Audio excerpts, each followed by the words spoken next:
evening, I'm Ryan Bonazzo. And I'm Catalina Gillies. The family of Jordan LaPointe is calling for justice in connection with his murder. Last week would have been LaPointe's 34th birthday, but instead of celebrating with him, his loved ones are still looking for answers after his death in a home explosion in Westfort. The family has now put up signs in the windows of the house where it happened, reading "Justice for Jordan." His East Frederica Street home was badly damaged in the explosion and subsequent fire on October 3rd, and police later determined that LaPointe was the victim of a homicide. So far, no one has been arrested. His father, Randy LaPointe, did not want to appear on camera, but says he's devastated by what happened to his son, who was recovering from addiction and the recent amputation of one of his arms. Jordan had just recently began the challenges of addiction recovery and also the challenges of life less a limb. His big heart and determination to move forward was not going to stop him, but tragically, everything that Sunday evening was taken from him, his son, and his entire family. Our lives have been destroyed by these ruthless, evil individuals. LaPointe is pleading to anyone with information regarding the homicide to come forward, either to Crime Stoppers or Thunder Bay Police. Meanwhile, Thunder Bay Police are confirming that gun-related arrests are on the rise in the city.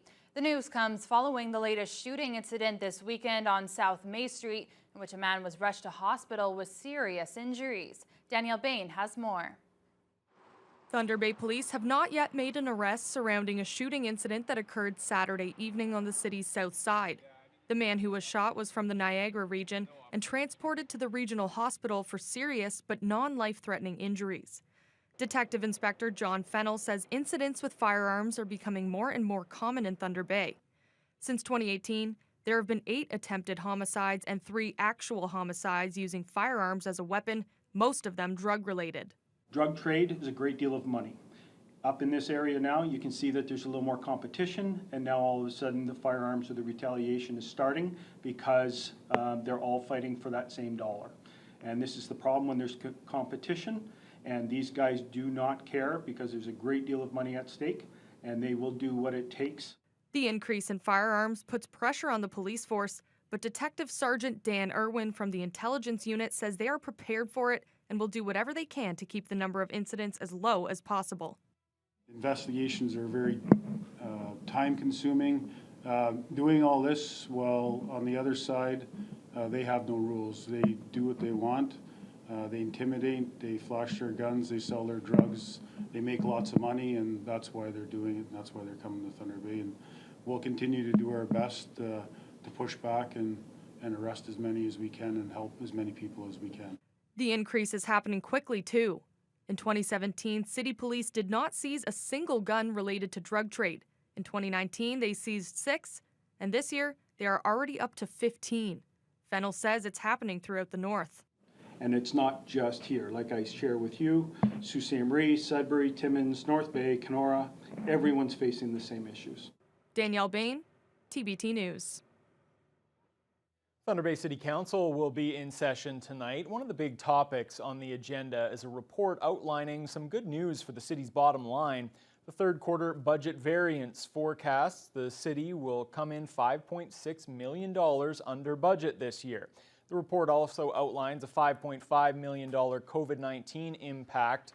After using the remainder of the Safe Restart money, $1.2 million will need to be taken from the Stabilization Reserve Fund to offset that cost.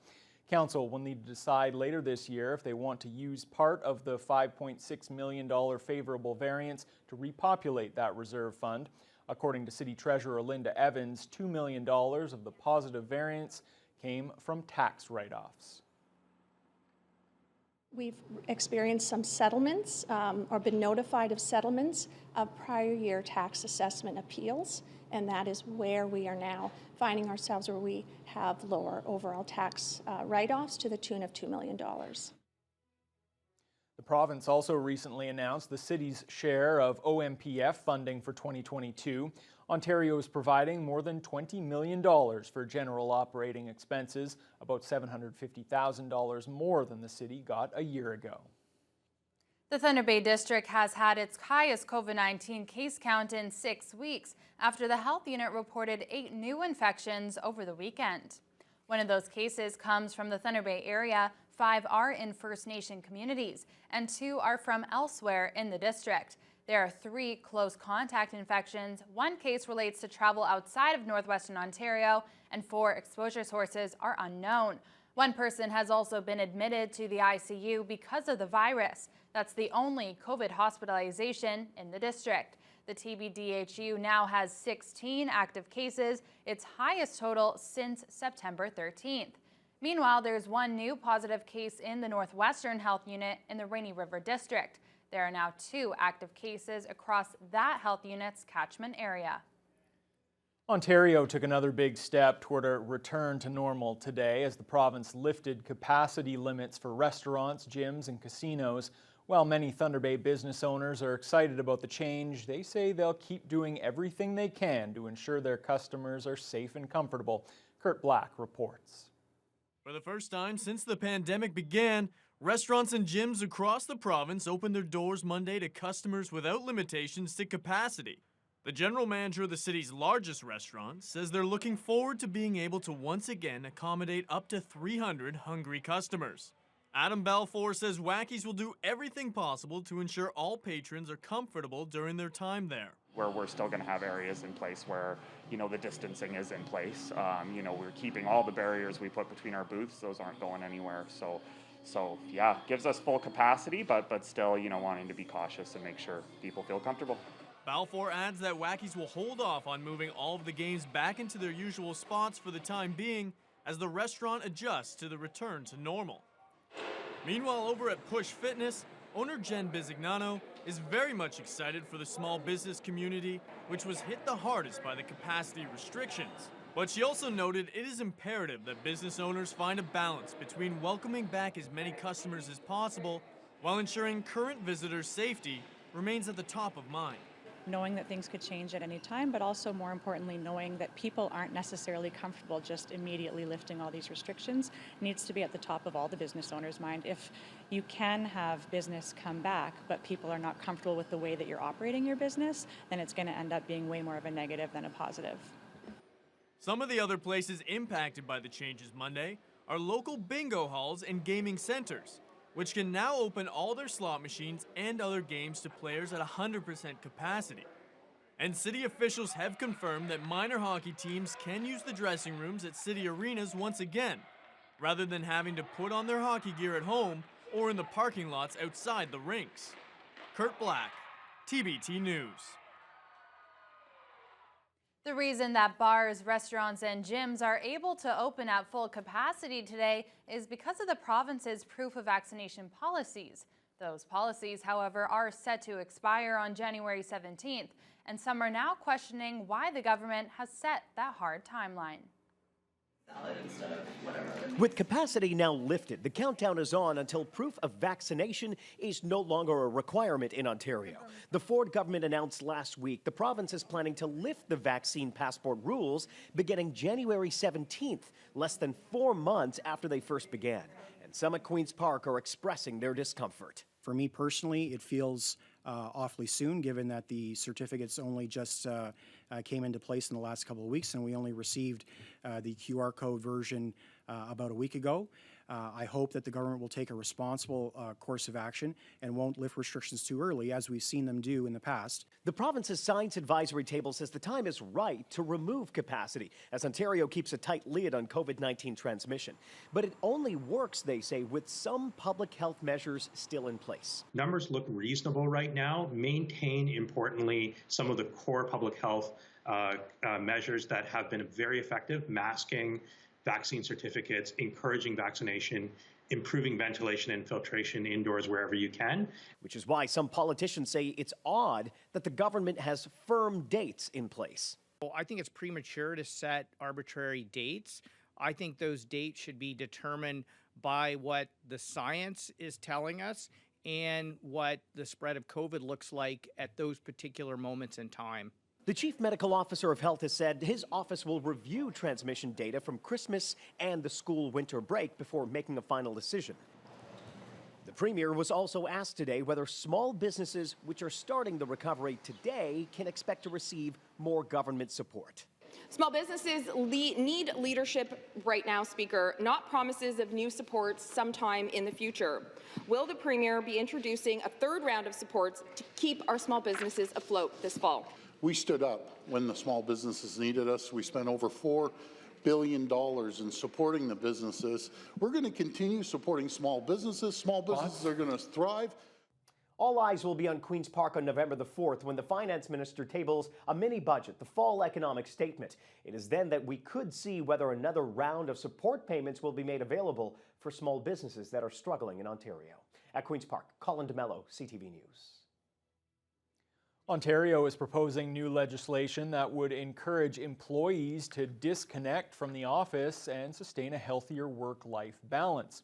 Labour Minister Monty McNaughton introduced the Working for Workers Act on Monday that would require employers with 25 employees or more to develop policies that give workers the right to disconnect. Whether it's setting out-of-office replies or turning off devices, the message is simple. When you're off the clock, you're off the clock. Everyone should be able to unplug at the end of their workday because people are more than their jobs. There are mums and dads, volunteers for local charities, members of faith communities, and so much more.